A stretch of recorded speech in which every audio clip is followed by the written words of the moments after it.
Hi, welcome back to another episode of Coldstream Rod Shop. I'm Derek Fraser. In this week's video, we're going to try and wrap up some of the stuff on the 35 pickup box. One of the things I want to do is finish planing the wood. We're going to go check it, see if it's dried up enough. I wanted to let it rest for a while after we planed it in last week's video, just because the wood had been air dried for so long. I put the moisture meter onto it. It seems like it's good enough.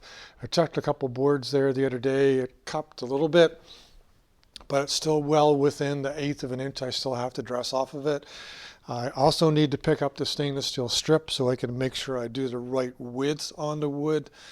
Then also there's a couple things on the battery box. I have to finish bolting it in and make the hold downs for it as well. And then of course there's all kinds of wiring I can do on the Camera Ladies Roadster, which is always so much fun. So anyway, and if none of that turns out, then maybe we'll get some work done on the 5-window coupe. So follow along. Well, it's late Saturday afternoon, and I guess I probably should stop and show you what I've been up to all day. As you see here, I've been finishing off some of the boards for the 35 truck bed. What I've done so far is I've planed up the boards to size. I've put the grooves down the sides for the metal strip. And then there's also a shelf area here in the back that has to be trimmed back. In addition to that, the bed itself requires a bunch of shims to go underneath the board so it levels everything out. Not sure exactly why, but the kit that came in the other 35-36 bed that I put together on another video, the wood came with that as well. So these originally had wood with a metal floor on top of it. So a lot of people have converted them to just wood only. There's kits available you can buy just wood only to basically fill in the wood in the bed. What we're doing, we're making it all from scratch. One thing you do need to do, as you can see right here, you've got to groove out the back of these pieces in order to clear the humps and the sub rails. So that was a progressive thing. Basically used a rotor with a 3/4 inch bit into it and just progressively cut pieces of it out. Went back and forth the garage here to the wood shop through the snow, because we've had lots of snow here. It doesn't seem to want to go away, which is unusual for us. But anyways, back and forth, back and forth. Both of the sideboards are done right now with these grooves. So if I were to flip this over like this, hopefully I don't screw anything up. And then we'll push it over.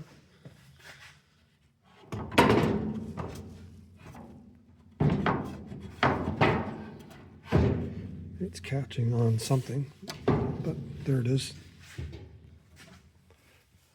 It fits in place. So the next thing I got to do is bring the other boards out and fit them in between, and then make sure that I've got a gap here so that the screws will fit down, and then basically the screw holes lined up. All the spacer boards, I drilled 5/8 holes into them so that the 1/4 inch 20 bolts will go down through the strips and hold it in place. So anyways, we're moving along here.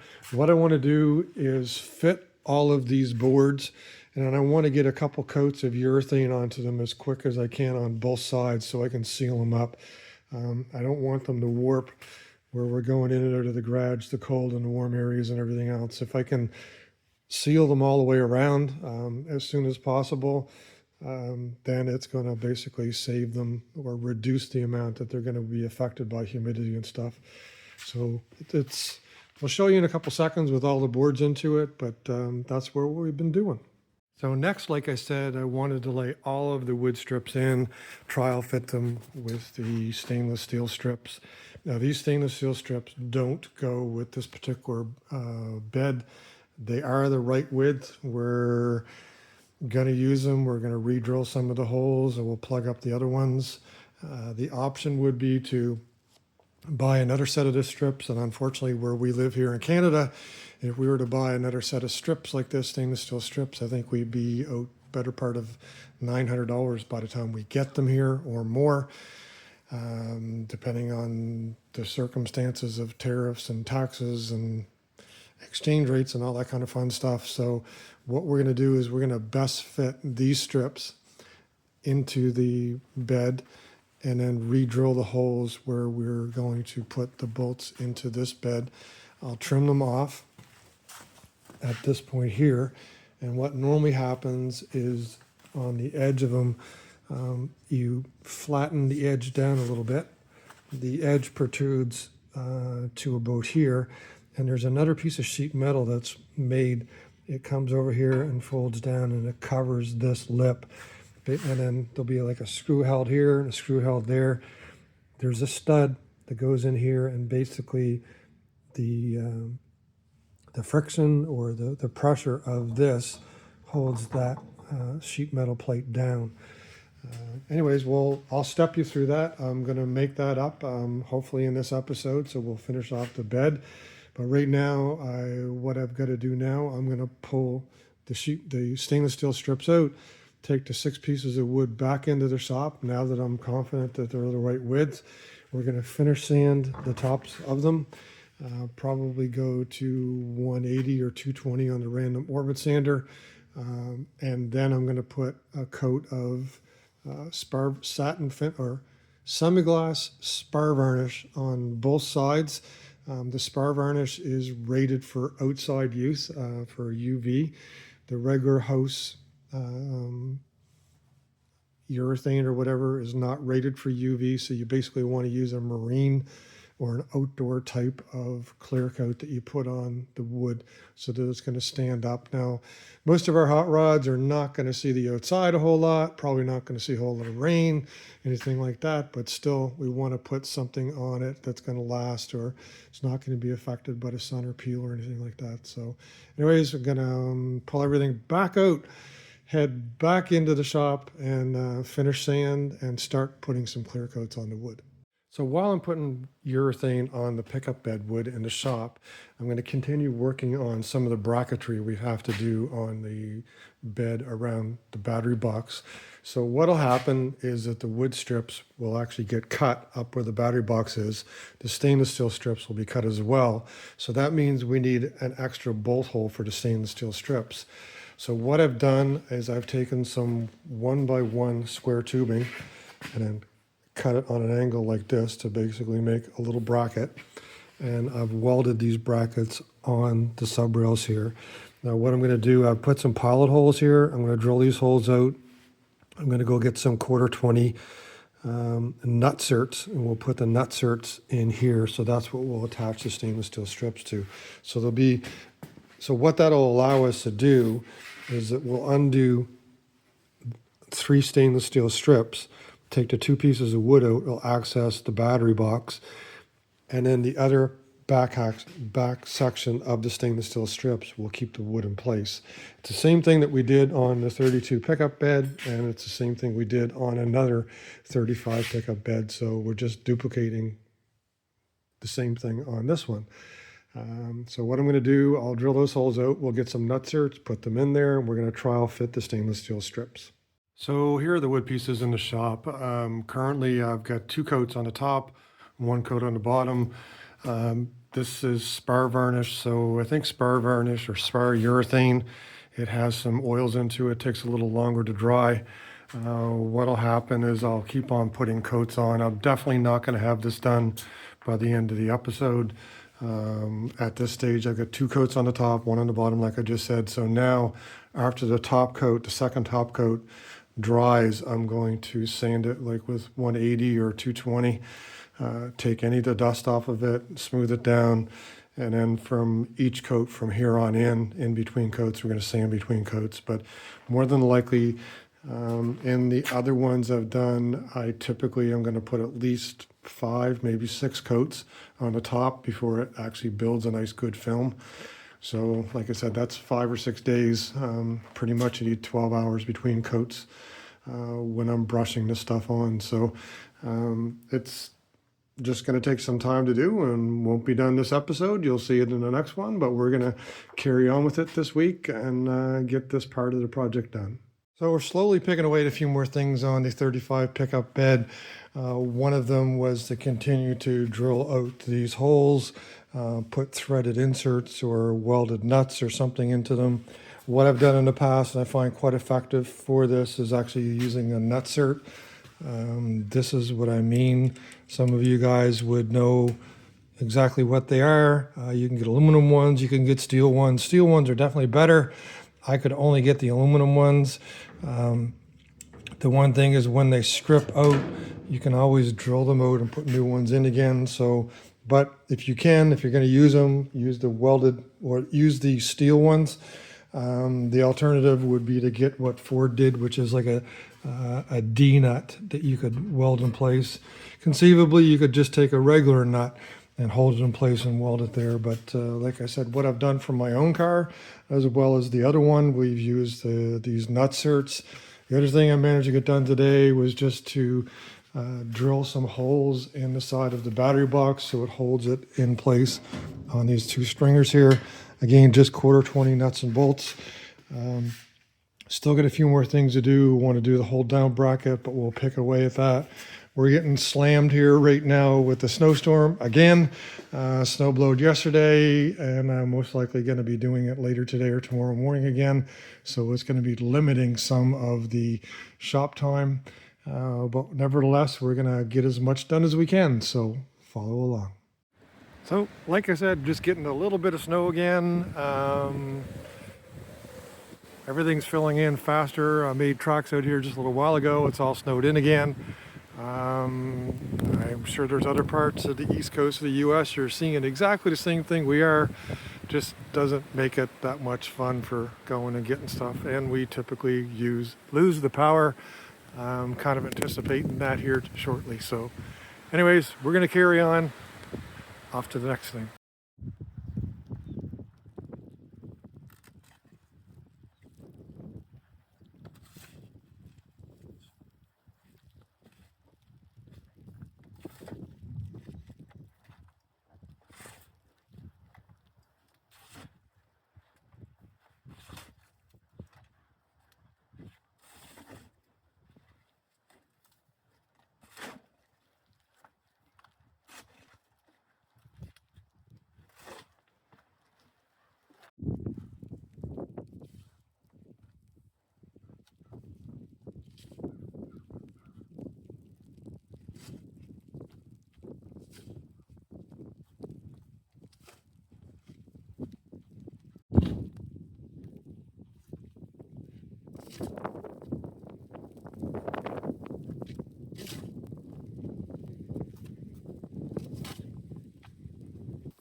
Now that I got everything cleared away, actually had to snow blow 2 days in a row. It snowed again, but we're off to the garage. We're going to get a little bit done here. I'm going to go explain to you, show you what's going on with the Camera Ladies Roadster.